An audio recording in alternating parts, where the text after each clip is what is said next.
Herkese merhabalar, kanalıma ve mutfağıma hoş geldiniz. Bugün sizlere un, su ve tuz ile yapabileceğiniz şahane bir katmer tarifimle geldim. Gerçekten muhteşem oluyor. Tarifimi mutlaka denemenizi tavsiye ediyorum ve sizleri hiç bekletmeden hemen tarifimin yapım aşamalarına geçiyorum.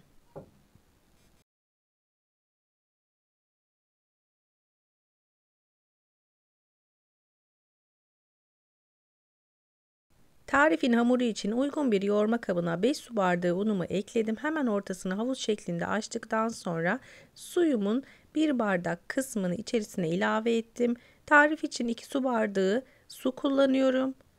1 su bardağına yakını içerisine ilave ettikten sonra hamurumu yoğurmaya başlıyorum. Tarif için kullanmış olduğum su bardağı ölçüm klasik her evde bulunan 200 milim su bardağıdır. Sizlerin de gördüğü gibi azar azar su ilavesi yaparak hamurumu yoğurmaya devam ediyorum. Mayasız bir hamur yapacağımız için hamurun mutlaka çok iyi bir şekilde yoğrulması gerekiyor. Pürüzsüz bir kıvam elde edene kadar hamuru çok iyi bir şekilde yoğurun.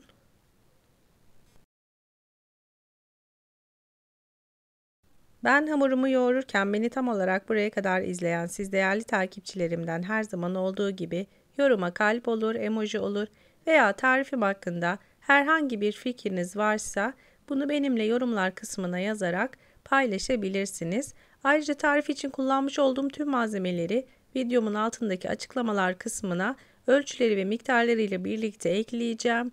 Dilerseniz oradan bakarak da tarifimi yapabilirsiniz. Hamur yoğurma kabında yeteri kadar yoğurup toparladıktan sonra hemen masama alıyorum. Masamı unladım. 1-5-6 dakika kadar hamurumu bu şekilde hamuru yırta yırta yoğurmaya devam ettim.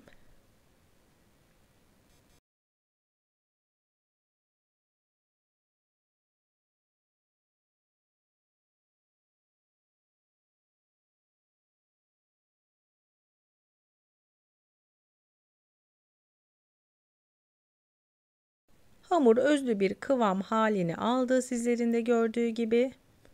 Dinlenmesi için temiz bir poşetin içerisinde yaklaşık 15 dakika kadar bekleteceğim.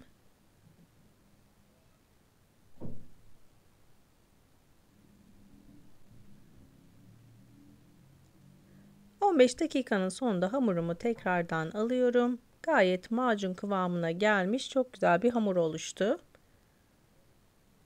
Hafif masamı unladıktan sonra hamurumu şöyle kabaca bir toparlıyorum. Hamur kesme aparatıyla hamurlarımı parçalara böleceğim. 12 tane eşit beze olacak şekilde hamurlarımı parçalara ayırıyorum.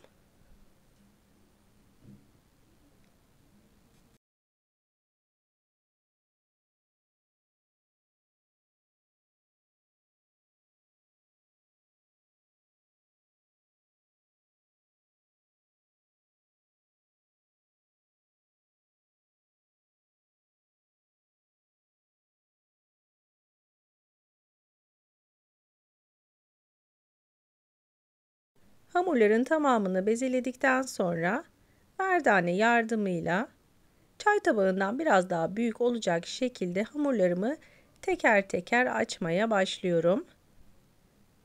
Üçerli gruplar halinde olması gerekiyor. Bu aşamada yapmış olduğum tarifte toplamda 4 tane katmer elde etmiş olacağım. Katmerlerinizin kat kat tel tel olabilmesi için vermiş olduğum tüm püf noktalarına lütfen sizler de uyun. Emin olun ki yapmış olduğunuz katmerler bir o kadar güzel ve lezzetli olacaktır. Hafif unladığım hamurlarımı teker teker üçerli gruplar halinde açmaya devam ediyorum. Bu aşamada 150 gram tereyağımı ocağımda tavanın içerisinde erittim. Kullanacağınız yağın mutlaka ılık olmasına dikkat edin. Eğer çok sıcak olursa hamurlar pişer ve birbirine yapışır.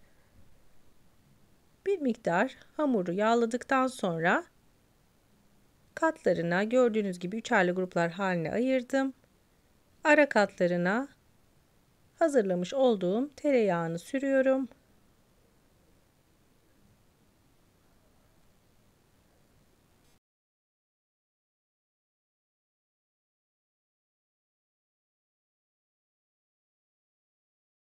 Yapmış olduğum tüm tariflerde sizlere elimden geldiği kadar tüm püf noktalarını vermeye çalışıyorum. Ama yine de aklınıza herhangi bir şey takılırsa yorumlara yazın lütfen. Yorumlarınızı görür görmez sizlere yardımcı olmaya çalışırım.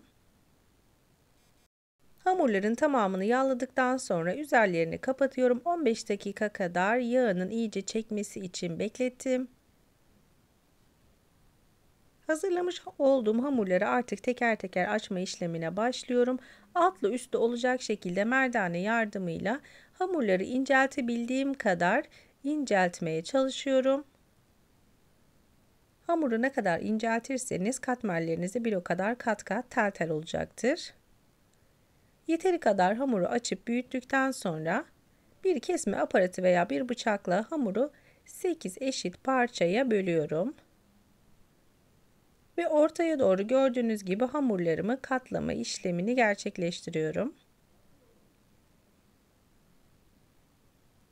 Bu şekilde hazırladıktan sonra hemen kenardaki poşetin altına tekrardan koyuyorum. Üzeri kapalı bir şekilde olması gerekiyor. Diğer hamurlarımı da aynı şekilde merdane yardımıyla açıyorum. İnceltebildiğiniz kadar hamurlarınızı inceltin.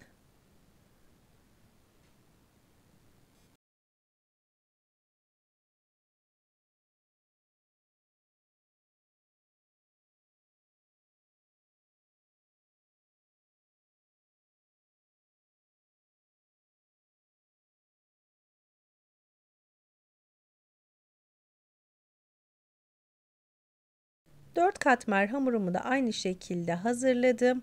İlk yapmış olduğum hamurdan başlayarak katmerimi son işlem olarak açmaya başlıyorum. Bir miktar hamurumu unladım. Masamı da aynı şekilde merdane yardımıyla katmerimi dilerseniz yuvarlak, dilerseniz kare olacak şekilde hazırlayabilirsiniz. Ben kare olacak şekilde hazırladım. Tamamen tavanızın boyutuna göre bu işlemi gerçekleştirebilirsiniz. Benim tavam 36 santimlik bir tava olduğu için katmerlerimi biraz büyük tuttum.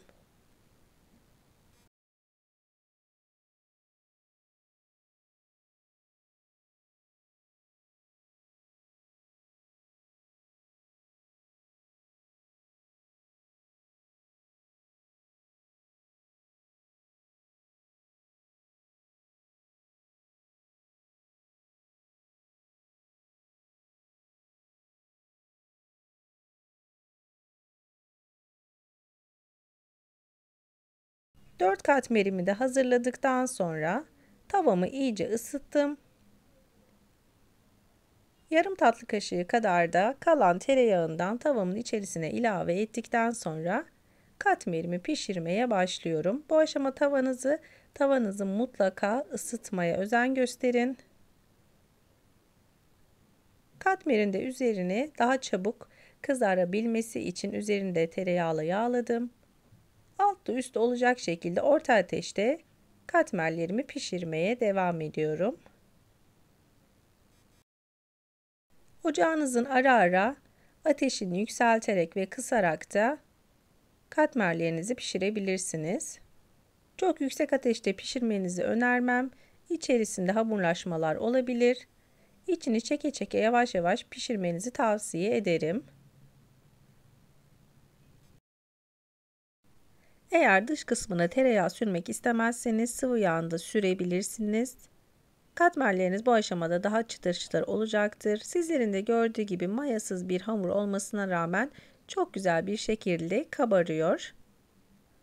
Tüm katmerlerimi aynı şekilde pişirmeye devam ettim.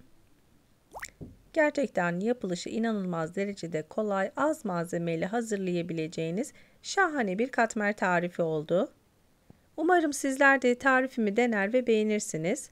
Tarifimi buraya kadar izlediyseniz ve beğendiyseniz mutlaka beğen butonuna basmayı, kanalıma hala abone olmadıysanız Kanalıma şu an ücretsiz bir şekilde abone olabilirsiniz. Hemen yanındaki bildirim zilini açarak da yeni yapmış olduğum tariflerden anında haberdar olursunuz.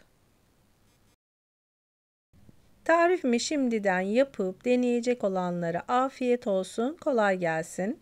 Sizler tarifimin güzelliğini izlerken ben de sizlere veda edeyim. Bir tarifimin daha sonuna geldik. Videomu izlediğiniz için hepinize çok teşekkür ederim. Bir başka tariflerde görüşmek üzere. Hoşça kalın, sağlıkla kalın.